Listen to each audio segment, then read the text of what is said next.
Buenas tardes, ¿cómo les va? Bienvenidos. Empezamos una nueva emisión de Los Siete Locos. Bueno, 40 años de la recuperación de la democracia y aparece este libro, Ahora Alfonsín, historia íntima de la campaña electoral que cambió la Argentina para siempre. Tanto tema hay alrededor de todo esto. Es el inicio de todo, ¿no? De 40 años con todos los altibajos, idas y venidas. Pero acá estamos. Rodrigo Esteves Andrada y Matías Méndez son los autores. Bienvenidos a los dos. Muchas gracias por la invitación. Gracias, primera Cristina. Vez que nos visitan. Muchas gracias. Cuéntenme un poco cómo cómo surge esta idea, Rodrigo, de hacer este libro. Yo venía con un trabajo, por un lado académico, de una tesis de maestría en una universidad que tenía que ver con el tema del periodismo. Mati venía investigando por su lado, conversamos producto de alguna cosa que él quería chequear, que yo necesitaba saber y estas cosas y nos dimos cuenta que había un laburo común y mancomunamos ahí. Juntaron fuerzas. Totalmente, porque sí. Hay una reconstrucción, pero te digo detallista, ¿no? De cada cosa, cada movimiento, cada acto, todo. Bueno, gracias. Que lo no, bueno, es la verdad. Gracias que lo leíste así.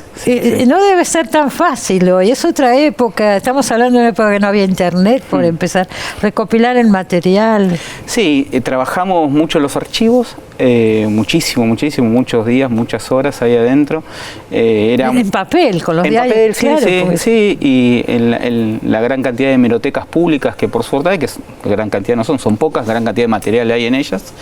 Y ahí pudimos reconstruir lo que a nosotros nos gusta decir, una suerte de road movie de la campaña de Raúl Alfonsín, de unos meses que si uno va al libro y busca qué pasó en septiembre del 83, seguramente y quiere saber un día puntual, en el libro lo va a tener y va a estar. Y ustedes dicen, hablando de eso en el libro, que la campaña empezó en julio del 82, en la Federación de Vox. Sí, tal cual. Recordemos que tuvimos Malvinas, cae Galtieri, llega Viñone. Viñone hace un anuncio que es que se va a abrir la actividad política, pero en verdad no pasa del anuncio, la verbalización. Él se viste de civil, designa un vocero presidencial civil, pone una cara más amabilizada en el final de la dictadura. Pero en verdad los papeles no llegan y Alfonsín patea el tablero, dice vamos a hacer un acto igual. Hay un núcleo de jóvenes de la capital importante, que era aquello que se llamaba Junta Coordinadora Nacional, que son los que convocan. La Federación Argentina de Vox, para los muchos que seguro nos ven en el interior, queda en pleno centro geográfico de la ciudad, en el barrio porteño de Almagro, claro, con lo cual el lugar era un lugar de peso en términos de posibilidad de acceso, y a la vez era el estadio más importante que tenía la ciudad por aquellos años antes del Luna Park. Claro. Como estadio cubierto, pensemos julio, época de frío, la convocatoria es ahí, y la verdad que la convocatoria es una convocatoria que se da en un periodo donde la veda política no ha sido levantada. Es decir, uno diría en la clandestinidad. La convocatoria es en la clandestinidad. Hasta tanto se llega ese día. No pasó nada. No pasó nada porque ese día firmaron el decreto que levanta la veda. Esa misma noche. No es casual. La fuerza del acto y la fuerza de imponer el acto y la decisión política de Alfonsín de imponer ese acto hace que la dictadura levante la veda. Claro, porque ustedes hablan en el libro de eso, de la importancia que tuvo también la gente, todo, el pueblo, ¿no es cierto? A nosotros nos gusta decir que fue una epopeya de la sociedad argentina. Ahí está, una epopeya. Sí, nosotros creemos que lo que pasó fue eso, fue una epopeya de los argentinos que querían salir, terminar con la violencia de los 70 que estaba ahí a la vuelta de la esquina, terminar con el terrorismo de Estado. Y encontró un líder que le habló de la paz, un líder que le habló de la justicia, un líder que habló de los derechos humanos desde su propia experiencia como abogado que presentó amparos a lo largo de toda la dictadura militar. Y fue eso caminando, es algo que hay que recalcar. Exactamente. Así es, sí. Y fue caminando hacia la democracia, ¿no? Y tampoco es casual que fue caminando hacia la democracia de la mano también de ese preámbulo que todos tenemos incorporados en nuestro corazón, que viene de aquellos años, ¿no es cierto? Es así. Sí. Ustedes dicen también en el libro que ustedes creen, no están seguros, pero creen que la idea de recitar el preámbulo fue de Alfonsín, que él escribía sus propios discursos. En gran medida sí. Ahí hay un imperativo que tiene larga tradición y que se le vuelve a Alfonsín como un mandato. Irigoyen, cuando lo chicaneaban los conservadores y le decían que no tenía programa, él decía mi programa es la Constitución. Ajá. Alfonsín, que no dejaba de ser un irigoyenista y un hombre de la provincia de Buenos Aires, seguía esa prédica. Tomó el preámbulo como propio propio, como también tomó como propio algunos párrafos breves, algunas estrofas breves del himno que había quedado en desuso. Lo que pasa es que eso no prendía tanto en la gente. Aquello a sus no plantas, lo conocían por ahí. Aquello a sus plantas rendido un león, que por ahí en la generación de Alfonsín, que era un tipo de los 20, de finales de los 20, todavía estaba incorporado, pero en general la gente ya que lo escuchaba, que era mucho más joven que él, no lo tenía incorporado. Entonces, la verdad lo que prendió fue el preámbulo, y lo que se transformó un poco, en eso lo planteamos en el libro, con mucho respeto, una especie de santo patrono laico, ¿no? Porque digo, en ese sentido él fue predicando con eso y la gente fue creciendo. Era como una oración. Exacto, una oración que se hizo del conjunto y que además la gente lo pedía y lo devolvía. Es decir, esa mancomunión no existió más con los oradores de la política. No, sin duda. Estamos hablando de 1 millón de personas en el Obelisco diciendo a la par de él el preámbulo de la Constitución. Y hay algo de triunfo cultural en estos días también en torno a eso, porque algún candidato lo utilizó recientemente. Sí. Y hay algo de triunfo cultural a 40 años, porque que sea un candidato de otra fuerza política habla bien de Alfonsín y habla de la impronta cultural de Alfonsín en torno a esto. Que eso marcó, ¿no es cierto? Además, esta idea, Alfonsín creo que lo dijo, ustedes lo citan, alguien lo dijo en el libro, esto es para 100 años. Sí. Alfonsín, 40 ya cumplimos, a los golpes como fuera, pero acá estamos. La convocatoria de Alfonsín era construir 100 años de democracia. Claro. Y él lo decía una y otra vez en sus discursos, y hoy tenemos que celebrar eso, ¿no? Celebramos 40 años de democracia, que no es poco, y son 40 años de democracia sin proscripciones, sin vetos, sin presos políticos, sin recortes a la libertad de expresión, porque hay que recordar también que el siglo XX argentino fue un siglo XX de interrupciones. No, Alfonsín, antes de ser presidente, no pudo terminar ninguno de los mandatos que inició por interrupciones militares. Claro, tuvo cargos. Claro, Alfonsín fue concejal en el 54, fue diputado provincial en el 58, fue diputado nacional en el 63. Ninguno de esos 3 mandatos lo finalizó. Claro, bueno. Exactamente. Y no era una excepción. Los golpes ahí de Ilia, del golpe de Ilia, el golpe a Frondizi. No era una excepción, era algo que era común a esa generación, ¿no es cierto? Alfonsín, su equipo primigenio, lo que nosotros decimos un poco su mesa chica, quienes los rodeaban, eran personas que habían tenido experiencia de gestión. Ahora, la experiencia de gestión era de muy lejos, habían sido funcionarios de Ilia o de Frondizi en algunos casos, ambos gobiernos interrumpidos. En los 60, ¿no? Claro, 20 años antes. Exactamente. Por eso debemos celebrar sin duda estos 40 de democracia y remarcar lo que planteaba Rodrigo, ese doble final que él tenía en los discursos, porque tenemos todos muy incorporado el cierre con el preámbulo, que sin duda tiene un peso infinito, ¿no? Pero también terminaba muchos de sus discursos con esa frase del himno nacional. Claro. Él hablaba también de no solamente los 100 años que se planteaba, sino un proyecto para América Latina, ¿no es cierto? Bueno, ha sido un cambio en la región. Digo, él ese proceso iniciático de diciembre del 83 que llega con el 10 de diciembre es un proyecto que va irradiando en toda la región. Tal vez el último sea Paraguay, antes fue lo de Pinochet que cae en Chile con el sí y el no. Tenemos Uruguay a la vuelta porque al poco tiempo llega Sanguinetti. De a poco se van ordenando todos y el directo allá de Brasil, que en ese momento va ganando cuerpo. Alfonsín viaja al Brasil para apostar fuertemente a un cambio de gobierno que terminan siendo, y vale el dato, los 2 tipos con los que termina abriendo el camino de lo que se llama Mercosur.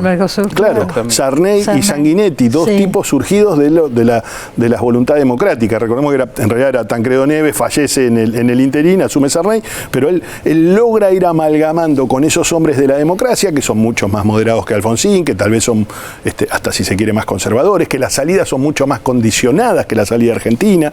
Nosotros recordemos siempre que nosotros tuvimos una democracia sin condicionantes y Alfonsín la planteó así, y así fue. Y así fue. Y bueno, pero estuvo el juicio a la Junta. Exactamente. Que esa salida, por ahí tal vez en estas otras naciones fue la posible, fue de otras características. Sin duda. Pinochet terminó siendo senador vitalicio, pero de a poco se fue rearmando la región y todo ese cono sur, que era un reguero de dictaduras, terminó siendo afortunadamente un reguero de democracias. Un reguero de democracias.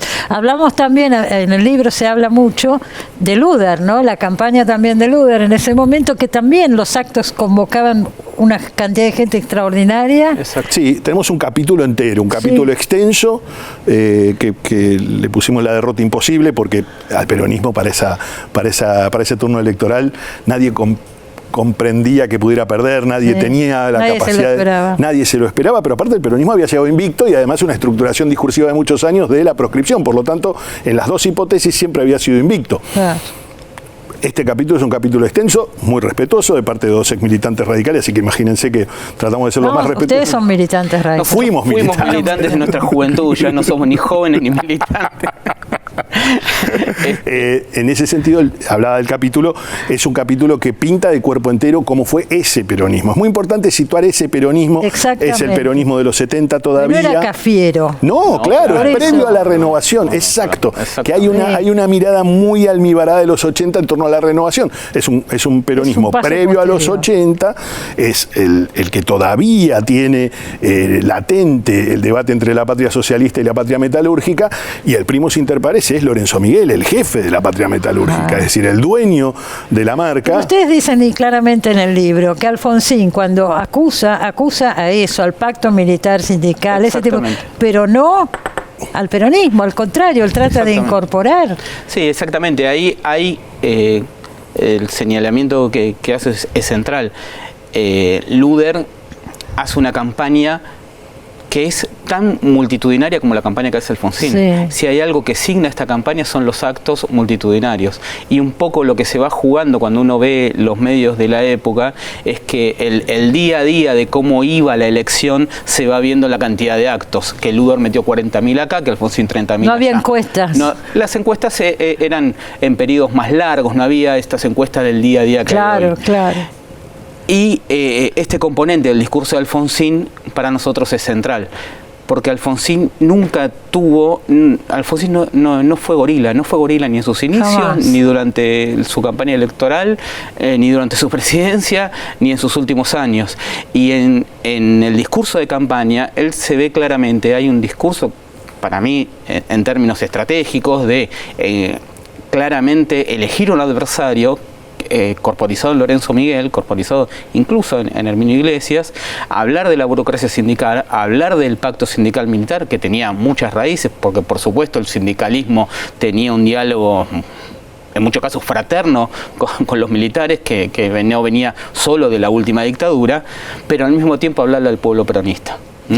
Él todo el tiempo termina siempre sus discursos hablando, vamos todos detrás de la bandera celeste y blanca, los peronistas con Perón, los radicales con Irigoyen, los socialistas con Alfredo Palacios. Pero sin duda tuvo votos peronistas, sin además. duda. Él plantea algo muy interesante, que es un anclaje histórico que él hace en torno a un error del radicalismo, y es muy bueno porque lo dice él desde sus 50 y tantos años. Alfonsín tiene 54 cuando arranca esta campaña, termina con 56. Uno lo veía grande. Claro, está muy bueno que vos lo digas. Depende porque de dónde te pares. Exacto. Y es interesante porque Alfonsín, durante varios tramos de la campaña hacia el cierre, tal cual bien recordaba Mati, él en los discursos siempre nombraba a Perón y Evita, siempre los nombraba. Al principio en esos discursos había silbatinas, hacia el final ya no, porque la gente ya tenía incorporado que iba a venir este llamado. Y a la vez, cuando hablaba, nosotros hacemos una reconstrucción en el libro a propósito de cómo eran los días de Alfonsín y cómo era ese cotidiano recorrer de las localidades y de las ciudades de provincia a las que iba. Él, cuando da una conferencia de prensa, siempre hablaba de lo mismo. Decía, muchos radicales irigoyenistas en 1946, sin dejar de ser irigoyenistas, votaron a Perón.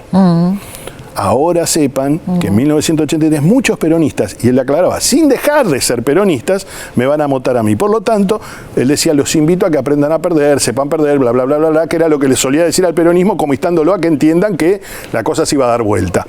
Este era un llamado que él iba haciendo y que vos lo vas reconstruyendo con los medios. Matías hacía mención esto de las hemerotecas. Lo va diciendo en todos los pueblos. Mira. Y lo va diciendo a medida que va pasando la campaña y hacia el último mes. Y naturalmente me imagino que muchos periodistas no lo puso porque no tenía mayor sentido. Algunos lo lograron incorporar o porque le parecían que era una locura, un delirio de un señor que creía que iba a ganar una elección. Luder era una figura más conservadora por ahí. Era una figura extremadamente prolija. Te diría que era el mejor candidato que tenía en ese momento el peronismo por lejos. ¿Cafiero dónde estaba en ese momento? Cafiero se queda fuera de la pelea porque Cafiero apuesta a la presidencia, se queda a medio andar, Luder junta más en ese sentido, y cuando vuelve sobre sus pasos y va a la gobernación se encuentra con que ya Herminio Iglesias no lo está esperando. Herminio Iglesias sostiene, y esto lo reconstruyó en gran medida Mati en el capítulo ese, sostiene él que en algún momento hasta le ofreció ser el candidato y que Herminio le dijo que no le importaba, que él no estaba para eso, él estaba para presidente. El tema que en las cuentas, perdón, y Cafiero le dijo eso, Cafiero en la cuenta no le dio, Luder juntó mucho más. Y además le quiebra el espacio. Cafiero tenía un espacio que se llamaba MUSO, Movimiento Unidad Solidaridad y Organización, donde su mano derecha era de Olindo Felipe Vittel, el hombre fuerte de resistencia del Chaco. Sí. Ese hombre en el medio se quiebra y va de vice de Luder, por lo tanto le deja, lo desbanca este sector de Cafiero. Cafiero se queda esperando algo que nunca sucede, pelea la gobernación, pierde la candidatura a gobernador y Cafiero queda como un tipo que empuja el carro como un peronista más. Mati rescató ahí un texto fantástico de él, contalo del diario de Cafiero, que es... Claro, es muy interesante poder reconstruirlo también con las memorias de Cafiero, ¿no? Cafiero publicó sus memorias, que las escribió sobre la base de un registro que él hizo durante 50 años. Él llegaba a su casa y escribía un diario, ¿no? Sobre la base de eso escribió sus memorias. Y en sus memorias él cuenta muy detalladamente cómo fue pasando toda esa campaña electoral. Él cuenta, por ejemplo, cuando le comen a Vittel, por ejemplo. Claro, está todo contado. Él lo tenía de ese lado. Y después la otra cuestión que él sostiene es Lorenzo no me perdonó que otros gremios jueguen conmigo. Entonces, claro, es el momento de los 25, el grupo de Roberto García, taxistas, un grupo grande del gremialismo, es Mata de José Rodríguez, un grupo importante de gremialismo que estaba muy enfrentado con Lorenzo, que estaba en la CGT Brasil con Lorenzo, convivían, estaba Gualdini por encima de todos en ese sentido, pero que claro, eran los enemigos de Lorenzo. Lorenzo eso no lo iba a tolerar tan fácilmente. Lorenzo termina jugando fuerte a Luder. Luder es un gran candidato. Luder tiene muchos oropeles en lo académico. Luder tiene un pasado irigoyenista que él reconoce, había sido candidato en el 46 de la Unión Democrática contra Perón, y ya en el 49 es uno de los constitucionalistas que escribe la reforma constitucional del peronismo. Y Luder termina además, recordémoslo, en el 75 siendo el presidente provisional que se hace cargo en el aquelarre isabelino. Toma, exacto, claro, es el que toma las riendas. Sí, cómo no. Y Cafiero, retomando eso de Cafiero, él dice, a mí Lorenzo no me perdonó que Digón sea uno de los que Roberto Digón sea uno de los que me sostiene en la campaña. Y ahí, a lo que se refería Rodri, que es simpático, si se quiere, él en sus memorias dice, mientras Alfonsín recorría todo el país, Luder pedía que no le recarguen la campaña, que no le recarguen la agenda, poniendo un poco como contracara de dos estilos, de dos modos de hacer campaña. De todas maneras, el candidato políticas. Era Luder, lo que se sí, era un muy buen candidato. A diferencia, acá hay una reconstrucción historiográfica falsa a propósito de algunos hitos de esa campaña, como que la campaña fue David Rato y sus locuras publicitarias, o que la campaña o sus aciertos. Tuvo peso, sí, claro. Sí. No, perdón que te interrumpí. No. Lo otro es lo del cajón, el mito del cajón y la cuestión del cajón. Es decir, como que todos fueran producto de una cuestión fortuita. La verdad, nosotros lo que intentamos contar acá es que fue producto de una gesta popular y que no hay que negarla. Digo, hablaba bien, decía Alfonsín no se podía permitir ser gorila, pero tampoco debe de ser gorila la historiografía argentina y no reconocer a esa sociedad de los 80 que tal vez no apostó por una salida acotada, como era la salida que proponía el peronismo, que era una salida con condiciones, y apostó por una salida bastante más, los españoles dirían cojonuda, que es esta salida de un señor que decía 3 niveles de responsabilidad, juicio a la muerte, es decir, que había delimitado, porque esto es importante recordarlo y muchos por ahí no lo saben. En la campaña Alfonsín fue contando los juicios, Alfonsín fue contando los 3 niveles de responsabilidad. Alfonsín lo decía esto en campaña, nadie se notificó del juicio cuando Alfonsín llegó al poder y derogó la amnistía. Alfonsín fue diciendo, y la gente votó eso a sabiendas de que votaba eso. Sí, es muy importante eso que dice Rodrigo. Y también es muy importante esta cuestión de la reconstrucción historiográfica, porque muchas veces se carga en el peronismo de, bueno, tenía un pésimo candidato, Luder era un pésimo candidato. De nuestro trabajo podemos concluir con la vista en alta que sin duda Luder era el mejor candidato. si no el mejor, uno de los 3 mejores candidatos que podía tener el peronismo en 1983, sin ninguna duda. Después, respecto de los otros componentes de la campaña, ¿fue importante David Rato? ¿Fue importante los equipos de publicidad? Sí, fueron importantes, naturalmente. Fue importante que Alfonsín recorra todo el país y eso fue determinante, porque Alfonsín le dio 3, 4 vueltas al país cuando el peronismo recién proclamó su fórmula. Y una cosa que también es central, que forma parte de esta gesta democrática. Alfonsín no viajaba a las capitales de provincia exclusivamente. Iba a los pueblos. Iba a los pueblos, iba a las ciudades y de vuelta hablando del pueblo peronista. Nosotros hemos podido reconstruir cómo era un día de Alfonsín. Alfonsín viajaba, llegaba a una capital, visitaba al obispo, visitaba una fábrica, visitaba una barriada popular, hacía un acto. Al otro día iba al interior de esa provincia, llegaba, visitaba una fábrica, visitaba un barrio popular, hacía un acto, hacía una conferencia de prensa. Digo, y además tenía el componente de una campaña profesional, que fue, si quiere, uno de los puntos de partida del libro, fue pensar, esta fue la primera gran campaña profesional que tuvimos en la democracia.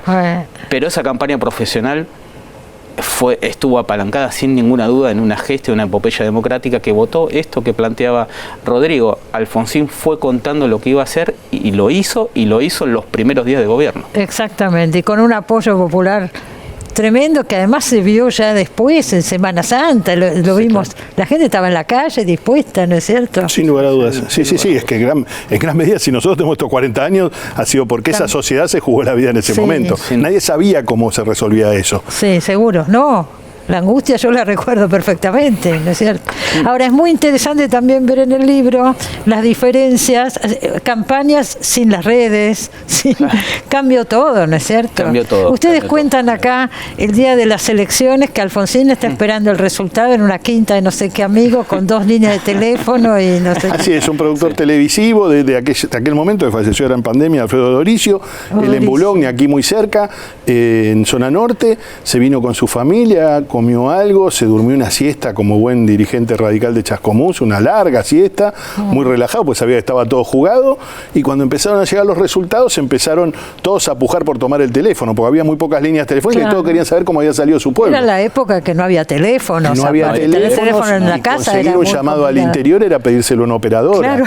Claro, entonces era muy difícil tener información, pero la poca información que iba llegando, y sobre todo de aquellos lugares donde podían entrar las llamadas, que era del propio cordón del conurbano, eran todas propositivas, y ahí es cuando Alfonsín en un momento ya, cuando empiezan a llegar los números, sobre todo de la tercera sección electoral, él estaba en Boulogne en la primera sección electoral, que es la de zona norte, pero cuando empezaron a llegar los números de zona sur, y empiezan a ganar sus candidatos a intendentes, y los candidatos a intendentes del peronismo empiezan a reconocer las derrotas, ahí Alfonsín se da cuenta que la cosa viene en serio. Pero ustedes dicen también que no lo asume, no lo dice públicamente hasta que Luder no lo llama. Lamentablemente Luder no lo llamó esa noche. No lo llamó. No lo llamó, y no solo no lo llamó, tampoco hizo una declaración. Esa noche Luder se va del comando de campaña, un comando de campaña que estaba en Reconquista entre Ricardo Rojas y Marcelo T. de Alvear. Yo siempre digo que entre Ricardo Rojas y Marcelo T. de Alvear es difícil que ganara el peronismo, pero bueno. Luder se escapa esto lo reconstruimos con Carlos Campolongo, aparte nos confesó que es verdad, que se fue. Es decir, él se quedó hablando con este canal. Y se fue. Y Luder se fue por un subsuelo con su hijo Ricardo, que lo sacó en un auto y se fueron. En la madrugada. O sea, no apareció. Claro, nosotros lo que planteamos en el libro que Alfonsín espera un llamado pero no llega el de llamado. Reconocimiento. O cuanto menos una conferencia de prensa pública, que diga él públicamente algo. No es emocional esto. Claro, yo creo que a esa altura no pudo. Claro, probablemente haya sido eso. No sé, digo. Sí, ahí es claro que el peronismo le costó mucho imaginar la posibilidad de la derrota. Durante toda la campaña, e incluso si volvemos al diario de Cafiero, él dice en la última semana, me cuesta creer que perdemos. Me dice un encuestador, no me acuerdo exactamente quién, me dice un encuestador que estamos mal, pero me cuesta creer que perdemos. Seguramente la victoria será asegurada y después veremos qué pasa. Y ese era el sentimiento. Sí, general, digo. Y por eso es que Alfonsín termina hablando muy entrada a la madrugada, su primer discurso, que lo da en el Comité Nacional, en Alsina y Entre Ríos, es pasadas las 3 y pico de la mañana, con el resultado ya bastante consolidado, que es el famoso discurso donde Alfonsín dice: hemos ganado pero no hemos derrotado a nadie. Bueno, también eso está marcado en el libro, no solamente esa noche, toda la campaña, más allá de que entre militantes por ahí había grescas y cosas, no fue una campaña agresiva de ninguna manera. De parte de Alfonsín, para nada. Alfonsín no agredió verbalmente, y esto es algo que el peronismo después, con el correr de los años, fue rescatando. Cafiero, es más, en algún momento lo ha dicho públicamente en sus últimos años. Alfonsín no agredía absolutamente a nadie en campaña y no optó por esa dinámica, ¿no? Que es la dinámica de la agresión. Sí denunció el pacto, que fue un capítulo aparte y que creo que fue un gran acierto, la denuncia del pacto. Eso, pero no el peronismo en general. No, para nada. Por el contrario, fue a buscar los votos del peronismo. Por el contrario, Alfonsín tenía... después le ofreció a Luder ser presidente de la Corte. Esa mañana, la del 31, es decir, la mañana posterior, cuando Luder llega antes del mediodía al domicilio particular de Alfonsín, le ofrece la presidencia de la Corte. Luder declina y viaja a Punta del Este. Sí, también es interesante que haya declinado, digo. Sí, es probable que sí. Me parece. Pero es cierto que hay grescas, la campaña fue una campaña muy cuerpo a cuerpo. Es interesante... Grescas en la calle, vos decís, claro, por pegar un afiche. Sí, exacto, porque fue una campaña muy protagonizada por la militancia. Por eso nosotros insistimos en la idea de gesta y de epopeya.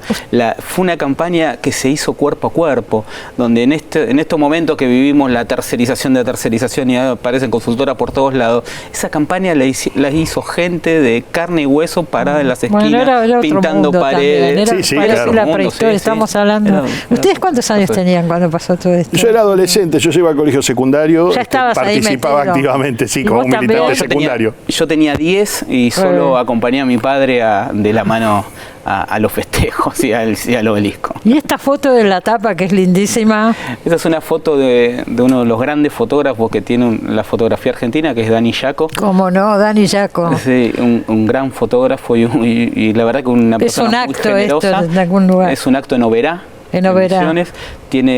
Nosotros se la pedimos a Dani porque nosotros creemos que esta foto expresa mucho lo que fue esa campaña, porque es el gesto enérgico de Alfonsín en el discurso, es la corbata desabrochada del tipo que está peleando, es la masividad del acto donde se lo ve rodeado de un montón de gente. Ustedes dicen en algún momento del libro que este acto fue de día, pero casi siempre eran de noche y era difícil fotografiar, ¿no? Claro, exactamente. Alfonsín en algún lugar toma real dimensión de las multitudes en este acto, porque Alfonsín nunca las había podido ver.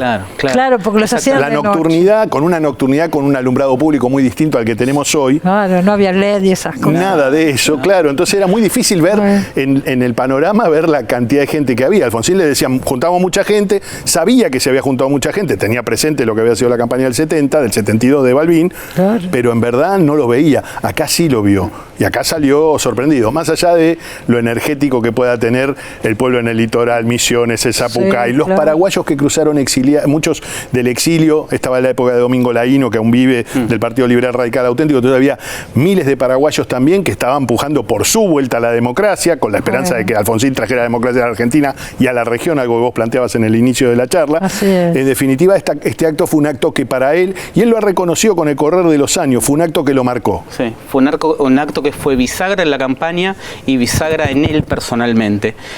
Y además, esta foto fue utilizada por el equipo de campaña de Alfonsín para distintos afiches, ¿no? Con esta misma foto se convocó al Alfonsinazo en Ferro, que fue otro acto bisagra que se hizo en septiembre del 83, y para distintos alfonsinazos que se hacen en canchas de fútbol en el conurbano. Morón, Tigre, hay uno en La Matanza. Así que es una foto bastante emblemática esta. Es una foto muy emblemática y es muy importante la relación que él establece con Dani Yaco, porque Dani Yaco es quien está subido al avión el día que la dictadura saca la amnistía. Ajá. Y él le da una foto a Dani Yaco, una foto muy importante, que es una foto de él leyendo el diario, el gran diario argentino, donde dice que vino a la amnistía y que llegó a la amnistía, bla, bla, bla, bla, bla. Y él cierra el diario y comienza a conversar y reconstruye la vida. Dani Yaco había tenido que estar exiliado hasta hacía pocos días, había regresado en ese momento. Y cuando cierra el diario, se lo da, le dice, vos quédate tranquilo porque vamos a dialogar. Es decir, él asume un compromiso de carácter personal con el fotógrafo. Claro. Sí, Dani Yaco estaba exiliado y vuelve del exilio para trabajar en la agencia DIN. La primera cobertura que hace son aquellas inundaciones y después lo asignan a cubrir la campaña de Alfonsín. Como castigo, claro, como plan B. Como castigo, que era algo que es bueno esto que dice Rodri para que lo remarquemos, porque también nos da idea de la dimensión de la época.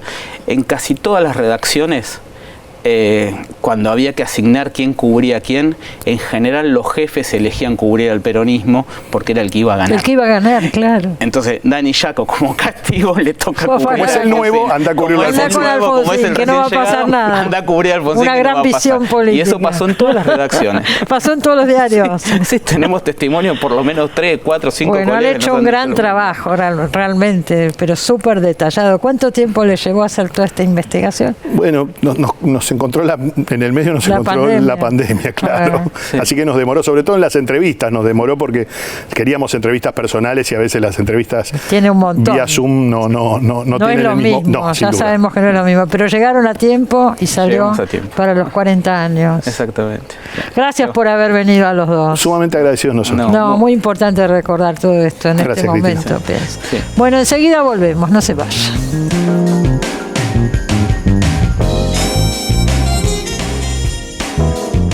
Bueno, acá tengo en la mano el libro La librería y la diosa, así se llama, y es de Paula Vázquez, que está con nosotros. Bienvenida, Paula. Hola, Cristina, gracias. Primera vez que venís por acá. Primera vez y con muchas ganas, un honor estar en este programa. Pero muchas gracias, Paula. Yo me entero, porque te conozco por tantas actividades, ahora vamos a hablar un poquito, pero me entero que La librería y la diosa creo que es tu tercer libro. Así es, tercer libro. Los publicado. Anteriores, este es el primero que yo leo. Puede ser, el primero fue un libro de cuentos, en el 2017 se publicó, recibió un premio del Fondo Nacional de las Artes en 2016, pero se publicó en 2017 por una editorial muy linda que se llama Años Luz. Años Luz. Sí, un libro de cuentos que se llama La suerte de las mujeres. Ajá. El segundo libro es una novela, que fue mi primera novela que editó acá en Argentina Mansalva, se llama Las estrellas, y salió después en España por una editorial muy linda que se llama Tránsito Libro, es una editorial independiente también, pero quedó ahí en el medio de la pandemia porque se publicó en febrero de 2020, así que quedó preso en las librerías directamente porque se publicó, yo lo presenté y a las 2 semanas en España se cerraron todas las librerías, claro. Quedó ahí. Y ahora, como tantos que quedaron. Y ahora aparece La librería y la diosa con un dibujo tuyo en la tapa. Sí, un poco fuerte. Yo quedé, y lo de la diosa dije, a ver, veamos de qué se trata. Veamos de qué se trata todo esto. Es a ver, lo que llamamos literatura del yo. Sí, qué sé yo, no sé, las etiquetas son medio... Bueno, por eso, pero más o menos ya son una cosa medio antigua también para mi juicio. ¿Me estás diciendo antigua? No, a vos, a las etiquetas. Ya sé. Como que, a mí me cuesta decir este tipo de cosas, pero es para ubicarnos un poquito. A mí me Tomás elementos de tu vida directamente. Que es un libro que toma elementos de... Es un libro construido con material biográfico. Ahí está. Porque no es una autobiografía, porque no es una novela. Es una novela, tiene recursos literarios, lenguaje. Sí, y además que cuando uno construye un libro, hace un ejercicio literario sobre cualquier material, eso difiere de lo que es la realidad. Cualquier elemento que uno tome de la realidad, atravesado, puesto bajo un procedimiento literario, se convierte en otra cosa. Sin lugar a dudas. Sí. Y acá hay 2 ejes. 2 temas que fueron como objetivos que te pusiste en la vida y acá contás cómo los lograste, cómo pudiste llegar a tener la librería, que ahora vas a contar de tu proyecto de librería, y la diosa por una razón muy especial, porque es la diosa de la fertilidad, ¿no es cierto? Así es. ¿Cómo se llama esta diosa? Es la diosa de Losel, así se la conoce. ¿Cómo es? De Losel. Losel. Sí. Pronunciación de francés mediante, ¿no? O sea, es francés. Es francés porque es el lugar donde se la encontró. Es una cueva en Francia, en donde se encontró esta imagen de la diosa, que es una diosa de fertilidad, una diosa con un vientre grande, grávido, que tiene en una mano un cuerno de bisonte con las 13 muescas que representan los ciclos de la luna, y es la imagen más antigua que se conoce de la diosa, que forma parte de una investigación de un libro maravilloso, realmente maravilloso. Yo ya empiezo como librera a recomendar libros, y te saco a vos también el rol. Dale. Me pasa que vamos a hacer. Ya es vamos un libro a hablar maravilloso un poco de todo eso, sí. que se llama El mito de la diosa. El es una mito de la investigación diosa. antropológica de dos antropólogas súper interesantes, y ahí se hace como todo un rastreo de en qué momento el mito de la diosa, la imagen de la diosa se enterró en nuestra civilización, ¿no? Pasó a ser una cosa sepultada, a tener preeminencia, un dios, hombre, ¿no? Con las características masculinas en primer lugar, un único dios, un dios monoteísta, y cómo nos separamos a partir de ese momento de el vínculo del estar en conjunto, de estar profundamente relacionados con la naturaleza. La imagen de la diosa me apareció mientras yo estaba haciendo un taller de cerámica, hacía un taller de cerámica en un lugar... Eso es real. Es real. Aparece en el libro, pero es real. Es real, sí. Pasó así en mi vida, que en un determinado momento que coincidió con un proceso de búsqueda de maternidad, en el que yo tuve 2 pérdidas gestacionales, perdí 2 embarazos, y en ese momento que estaba, muy, muy triste, un poco desconcertada, porque para mí haber llegado a descubrir el deseo de maternidad fue un proceso muy largo y muy difícil. Yo no crecí con el deseo de ser madre, no soy una mujer que para quien eso haya estado muy presente a lo largo de la vida, más bien todo lo contrario. Y de golpe.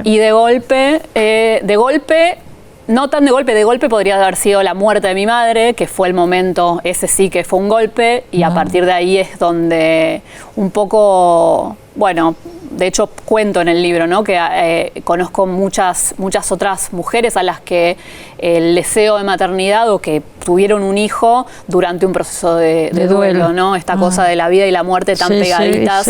Que suele ocurrirnos. Entonces la imagen de la diosa me apareció en un momento en un taller de cerámica que yo estaba haciendo. Era un lugar muy, muy hermoso, muy particular, un jardín así, un jardín hermoso, maravilloso, donde con otras mujeres nos reuníamos a hacer cerámica, y ese contacto tan particular con el material, que hay metáforas que ahora se nos aparecen un poco como inmediatas, ¿no? Pero en ese momento para mí yo no era para nada consciente de lo que yo estaba haciendo, que tenía alguna relación con mi proceso de búsqueda, ¿no? Y ahí se me apareció la imagen de la diosa. En un momento construí de forma un poco torpe, porque no sé a vos cómo es tu experiencia con la materialidad, con lo... Mejor no hablemos del tema. Bueno, ¿ves? No es muy fuerte. Es que las que somos lectoras, claro, no nos dedicamos mucho a... Yo tampoco. Pero ibas al taller, por lo menos. Por eso fue, ahí encontré algo distinto, un cambio de lógica que evidentemente necesitaba. Claro. Y cuando terminé de hacer esa diosa, esa imagen de la diosa de fertilidad, quedé embarazada de Valentín, que es mi hijo. Yo te conocí embarazada. Claro, en Cancillería. Yo leía la novela y pensaba, porque evidentemente remite a tu vida, y decía, mirá, cuando yo la conocí estaba embarazada, yo no me imaginé todo este trasfondo no tan fuerte, y acá está contado. También me acordé de un libro de una autora que vino hace poco acá, Ana Baisu, que ella escribió un libro sobre también llegar a la maternidad y lo que le costó, ¿no? Salió hace un par de meses, estuvo acá Ana. Sí, es maravilloso el libro. ¿Lo has leído? Bueno, sí, claro. Fantástico. Entonces proceso de fertilización in vitro. Impresionante, pero también procesos que por ahí no son tan sencillos, y el logro, ¿no? Los 2 terminaron bien, digo. Sí. Hay, por suerte, creo yo, que hay muchos libros que exploran las maternidades en el último tiempo. Sí, pero hablo de este porque es argentina también y salió hace poquito. Hace muy poquito, sí, es maravilloso el libro. Aparte, es muy lindo, le está yendo muy bien. Sí, me alegro por Ana también. Por Ana, sí. Pero hay muchos libros de maternidades en el último tiempo, pero quizás una cosa que aparece un poco silenciada es el proceso de las pérdidas, ¿no? Que también es algo que cuento yo ahí en el libro, sí, que no hay mucho registro de esto. Yo me puse a hacer como una especie de investigación así bibliográfica bastante en profundidad y encontré apenas uno de una autora española reciente, contemporáneos. Es como un tema bastante silenciado también en el relato entre mujeres, ¿no? Yo cuando empecé a contar respecto de mis pérdidas gestacionales me empecé a enterar que una amiga había perdido un embarazo de forma bastante reciente, que mi madre, que mi tía, y bueno, Mirá. así. Cosas que nos faltan a las mujeres charlar. Charlar un poco, ¿no es cierto? El tema de la librería es otra cosa. También es un sueño que uno persigue hasta que se da. Ahora yo pensaba, Paula tiene una librería en Madrid de literatura latinoamericana y otra en Barcelona, ¿no? Se llama Lata Peinada. Así es, Lata Peinada. Lata Peinada. Y hay una razón por la que se llama Lata Peinada. Así es. No sé, contala.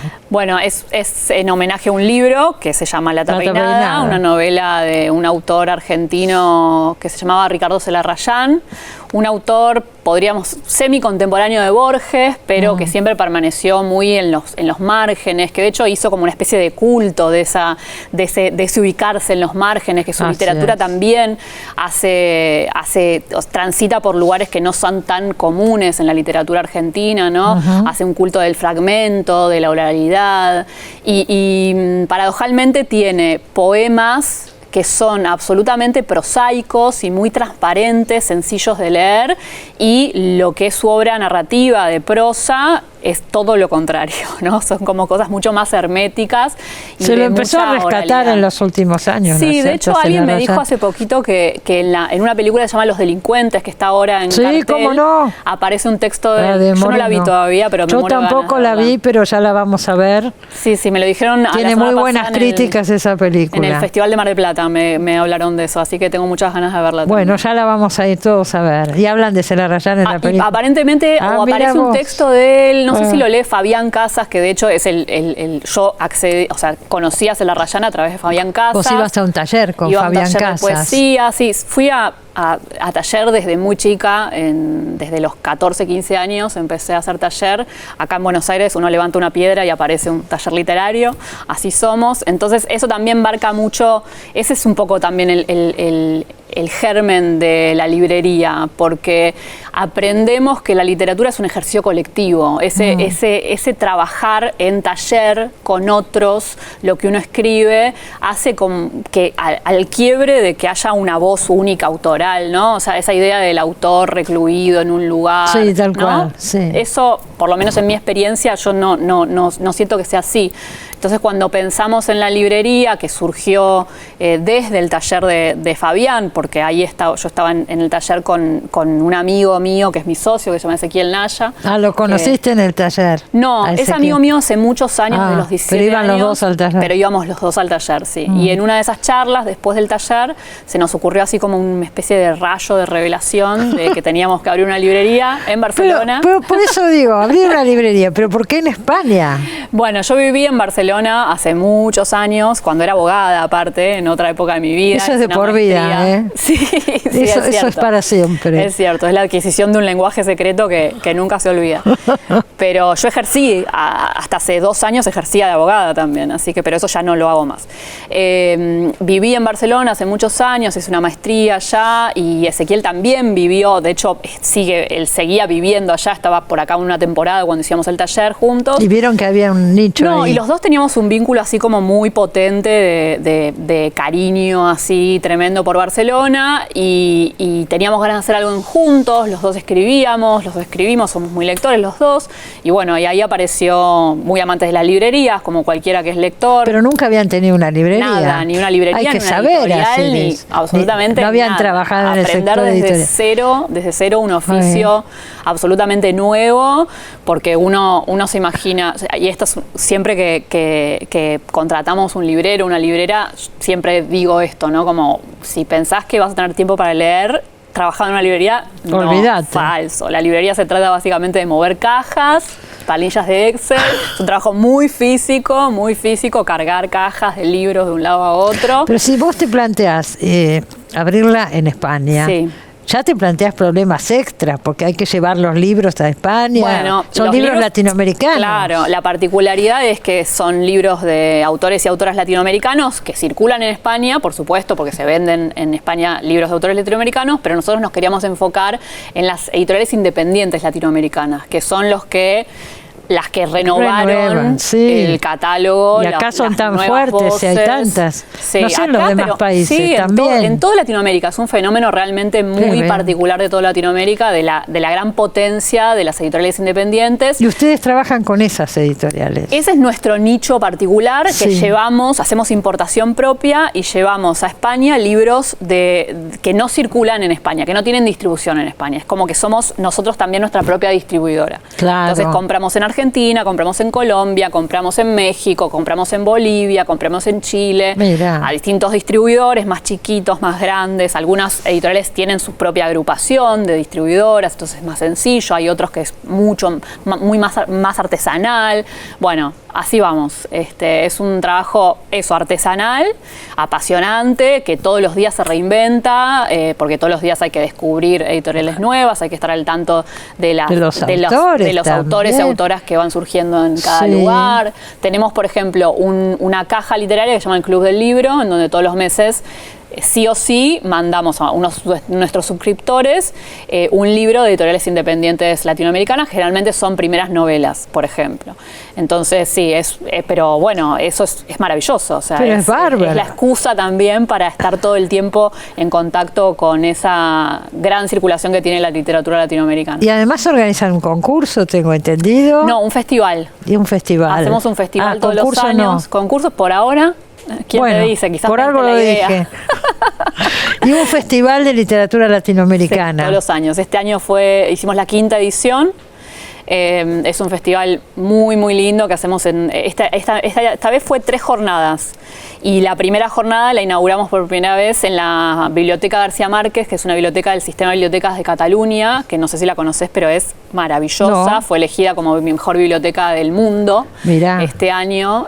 Tiene muy poquitos, abrió hace menos de 2 años, pero es realmente maravillosa.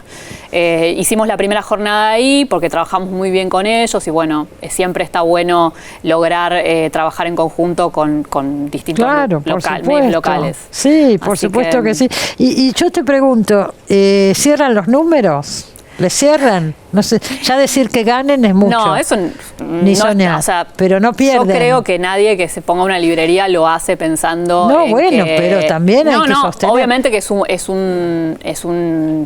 aspecto que tenemos que tener en cuenta porque es el modo de que el proyecto se sostenga, porque si los números no cierran, el proyecto no se sostiene. Nosotros queremos que el proyecto se sostenga, queremos que el proyecto crezca hacia adelante, estamos pensando algunas cosas, pero por supuesto que es un aspecto muy importante. Los números cierran, ahí no va. Pero claro, no es algo. De hecho, yo tengo varios trabajos. Otros ingresos. Sí. Pero lo sostienen. Ninguno de los dos vivimos de la librería. Bueno, yo digo una cosa. Hay otra librería que yo tengo que ir porque todo esto es bastante nuevo. Yo nunca fui a Lata Peinada.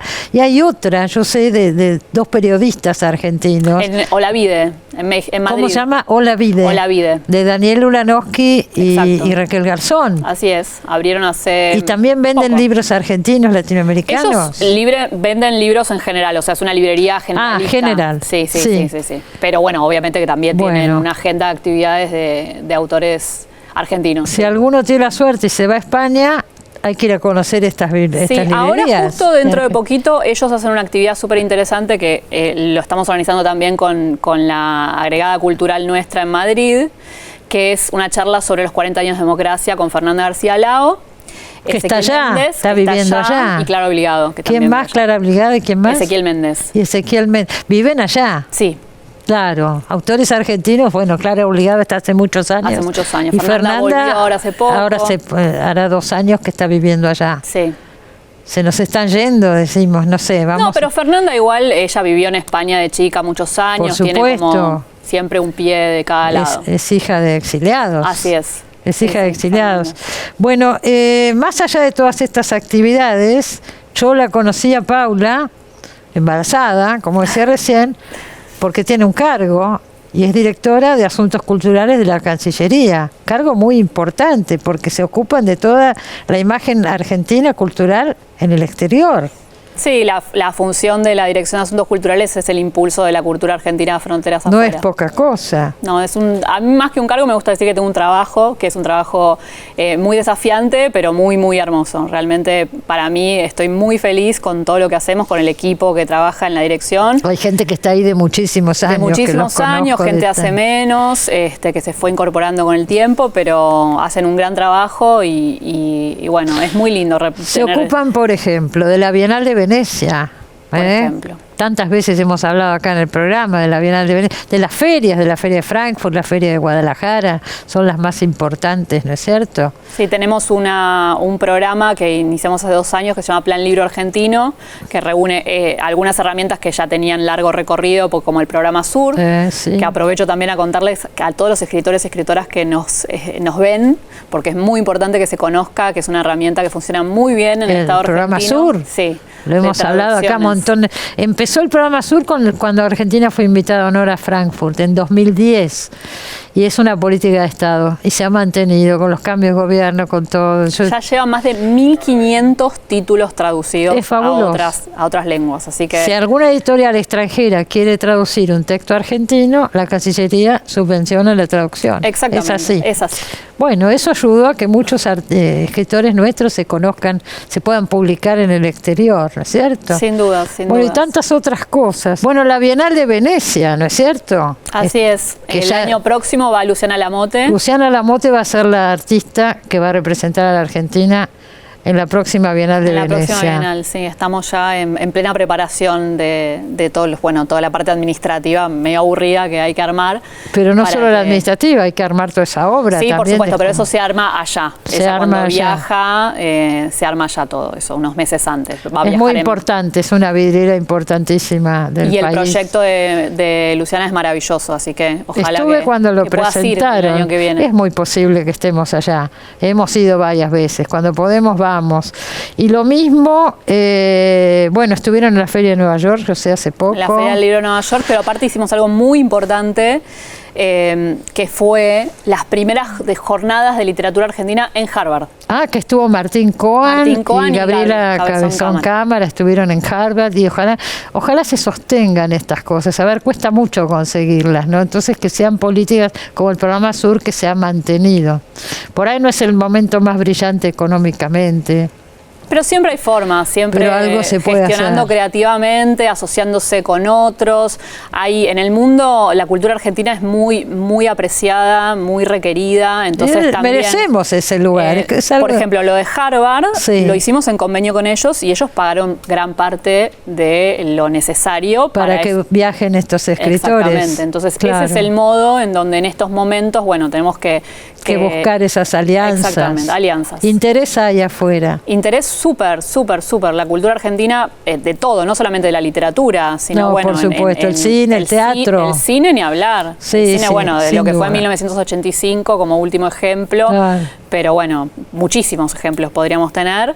El teatro también. Hay que estimular todo eso, ¿cómo no? Es muy importante porque aparte crea trabajo genuino, en la Argentina, hace crecer las exportaciones, las industrias culturales son industrias sustentables, en un momento en donde necesitamos divisas también, las exportaciones. Por supuesto, ahí se junta todo. Bueno, y una última cosa quiero decir, y es cómo es el rincón, el corner Charly García en Nueva York. Ahí también tuvieron que ver. Sí, fue un trabajo realmente muy, muy destacado de nuestro consulado en Nueva York, que hizo todas las tareas administrativas, todos los pasos administrativos para que la ciudad de Nueva York le diera a Charly García el Charly García Corner, que es la esquina de la mítica ¿Dónde queda? ¿En qué barrio? ¿Dónde en Chinatown. Está? En Chinatown. Ahí está el Charly García Corner. Sí. Pero además no solo eso, sino que a partir de ahora, el 6 de noviembre, se declara el Día de Charly García en la ciudad de Nueva York. Ay, genial. Así que maravilloso. Yo no sé si es muy conocido Charly García en Nueva York, pero esto también ayuda e impulsa. Así es. Bueno, me encanta todo lo que hemos hablado porque tocamos Cristina. todos los temas, ¿no? Todos los temas. El libro, acuérdese, es La librería y la diosa, de Paula Vázquez. Muchas gracias, Paula, por haber venido y suerte con todo esto. Gracias. Nos queda un bloque, ya volvemos, no se vaya.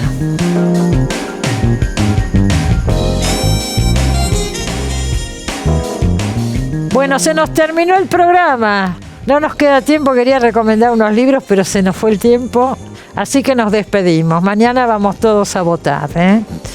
Es importantísimo que mañana vayamos todos a votar. Y la semana que viene nos vemos de nuevo acá en Los Siete Locos. Buena semana para todos. Chao.